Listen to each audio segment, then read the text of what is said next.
England yesterday, though, because Saka on fire. Mm. I know we conceded 2 goals. One of them, you're not happy to concede, but you're already 4-0 up. Did it really matter? And then for me, a very dodgy penalty conceded, which I haven't really spoken about because we won so convincingly. It's not really a talking point. I think it was more controversial because we we should have had one first and we didn't get one. But England looked brilliant yesterday. Saka on fire. Talk to me. Mate, Saka was superb. So was Jude Bellingham. Yeah, that header's mad underrated, by the way. Yeah, what a finish. Yeah, and the thing is, big up to Saka. I know you want to speak about Saka. Big up to Saka, by the way, because the last time he kicked a ball in a tournament for England, he missed a penalty. Yeah, and then he's gone through all that racial abuse. He's gone through online trolling. He must have been in the gutter mentally. He's picked himself up this season. He's been superb for us. Yeah, and he's been brilliant for England. He got man of the match again yesterday. Mate, he was class yesterday. Like, from what I've seen, like I said, I didn't watch the whole 90 minutes. I've seen all the highlights, of course, but he looked unbelievable yesterday. But England did. England as a whole. Harry Maguire should have had a nailed-on penalty. Their penalty, I don't know how he's given that, by the way. Like, especially if Maguire's getting rugby tackled and then they're giving that. But yeah, man, England look good. England look really good. And Harry Kane is massively underrated. Yeah, like, that guy is such an intelligent footballer. You've only got to look at Rashford's goal, mate. The way he brought that out of the air with 3 players around him, the first touch took it away from all 3 of them. Yeah, and he had no right to win that ball. He's such a good player. If you look at the ball he put in for Sterling, he didn't even look up. The whole time he knew what he was going to do. He knew when he was going to do it, and he executed it perfect. Well, the goals yesterday were quality. They were. And the crazy thing is, we only had 11 shots and 6 on target. That's more like it. And scored them. But equally, look, of course, Saka's strike, first one was a stunner. But the other goals, they were precision. And we were so good in that regard. Could have had more. We hit the bar. Maguire hit the bar. Yeah, exactly. With the header as well. I think on Saka, first of all, again, I watched the game. I watched like extended highlights when I got home last night before I went to sleep. And Saka is just, I rated him from the first time I see him kick a ball for Arsenal. I think when you watch an academy player at anyone's club, I honestly feel in the first 2 to 3 games, you can see whether they've got the ability to become a top class player or not. I think you can see it straight away. With Saka, I'm like, yeah, you can see it. Then comes 2 things. Will he work hard enough to get to that level? And will his body be able to manage the pressures of elite level sport? You know, will he become an injury prone player? Will he be a Theo Wilcott, whose body could never really take to playing at that level consistently? And, Jack Wilshere, another, although he's got more contact injuries, but you get my point. Saka's just gone to another level. And the fact that in his debut World Cup game, he scores a brace. And I saw people getting at Rooney yesterday because he's now got double the amount of World Cup goals as Rooney. Yeah. But it's not what people do, Terry. That's what they do. It's but then I saw a lot of United fans replying and then listing the names of so many other world-class players with 1 or no World Cup goals. And the list is quite deep, really, when you actually like break it down. Like, one name I didn't really like, Lewandowski, I think, has got 1. Zlatan's got none. No World Cup goals. Rooney's, by the way, Rooney's Euros record is pretty good. When you actually look at his total Euro goal, he's one of the highest. But anyway, like, it was really good for Saka to achieve what he did yesterday. I think it takes a tremendous amount of pressure off of him now for the remainder of the tournament because he's got the goals. He's started off. The only player that's probably thinking I need to score in the next game is Kane because you want your main striker off. But that's good, though. 6 goals and he didn't get any of them. I know. Yeah, it was good, isn't it? And even when the subs came on, by the looks of it, like Grealish getting a goal, Callum Wilson getting the assist for that. Like, some good performances yesterday, man. Some really good performances. And even Pickford, the save Pickford made when that geezer was clean through on goal, where he tipped it onto the bar. What a save! Yeah, that was a great. I know the geezer should have buried it, and maybe a better player would have. Yeah, but mate, there was some good performance yesterday, and people were sitting there. I've seen it all day today and all like last night. Oh, it's only Iran, mate. They're ranked 20th in the world. Yeah, the team that Argentina just lost to are 51st. So you got to give a bit of credit as well, man. That was a good performance. But we know, Terry, that we can do this as England. And I've said this to you so many times and to other people. The Premier League's the quickest league. Yeah, it might not be the best technically, but it is the fastest paced league. So why is it every time England go to a tournament, they slow the game down to everyone else's level? Go at 100 mile an hour like Premier League. We'll blitz these teams. Yeah, and I think yesterday we did that. We played to our strengths yesterday, which was attack, because our defence ain't that great. And we see that with the 2 goals, albeit one shouldn't have been a penalty, but don't give them the opportunity to get a penalty. Yeah, and the goal that the first goal that the lad scored, Harry Maguire was sleeping. Yeah, the whole England team down that side was sleeping from that throw in. So yeah, man, we just got to play to our strengths. We've got some quality players going forward. Sterling always does all right for England. Kane always does all right. Saka's been brilliant for England since he's burst into the England team. Jude Bellingham's a quality player as well. Then you've got Grealish coming off the bench, and Callum Wilson off the bench. We've got some brilliant Foden, another one. Got some great players going forward, man. Rashford, who scored yesterday as well. Like, yeah. I was happy for him because you just see that relief on that was a quality goal as well, man. Do you know what I was thinking about England yesterday? That was a good goal. We probably don't have as many stars or individually talented players as the golden generation. You know, we don't have any centre backs as good as the Rios and the Terrys and the Sol Campbells. No one is as good as a fullback who's English as Ashley Cole. Reece James and Trent, very good right backs in their own right, but you know we've got them there. Midfielder wise, Gerard Lampard Scholes. Like you sort of look at it and go, would you put any of our current midfielders as better than them in their peak? Most would probably say no. And then attackers, Harry Kane gets into, I think, pretty much any England team of the last as a number 9 for the past 30, 40 years, in my opinion, since Jimmy Greaves, 50 years even, he gets into the team. But then you kind of think Beckham would get into these sides.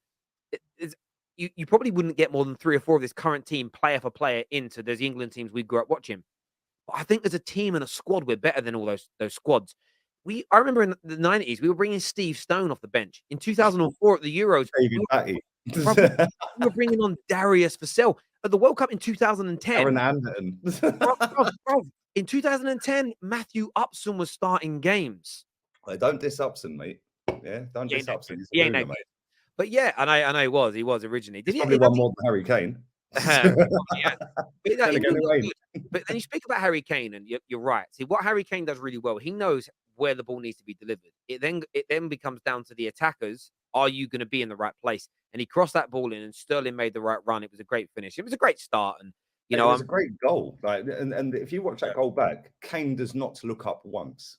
Yeah, and the way he stopped the guy, which gave that split second for it, that defender to slow down, then he went again, whipped it, mate. That was so intelligent what he did. But every time he gets the ball, and me and my friend were talking about this, saying that it was probably Jose who's turned Kane's game around a little bit, because Kane's never had blistering pace and he's always been in and around the penalty box.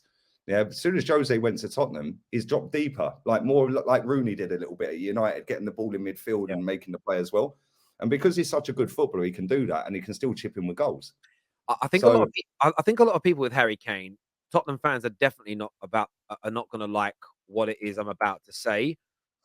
I would love to see Harry Kane go to Bayern Munich. I'd love to see Harry Kane. I'd love to have seen him sign for Man City last year. I would love to see him at a team with an abundance of class around him, who demand to win, that dominate the majority of games, where he isn't always having to feed on scraps. But I feel for the past couple of years at Tottenham, he's been feeding on scraps. As he's hit his peak, Tottenham aren't playing like they were under Poch. And I feel like with England, he's playing with better quality. The England team are better, pound for pound, player for player than Tottenham, in my opinion. You know, most of these, that ain't even a debate, Terry. Most of these England players, even that backline that we've got for England is levels clear of that backline for Tottenham. Yeah, and that backline for England ain't that great. On form, the only Tottenham defender that would get into this England team if they were English is maybe Romero. The rest of them don't have a catch chance in hell of playing for England. So he's playing with better players, and you see Harry Kane come alive because of that. That's a no from me, Terry. I know, Maria, that's a no from you. But that's what I'm saying. Spurs fans don't like hearing it, but I'm actually praising Kane here.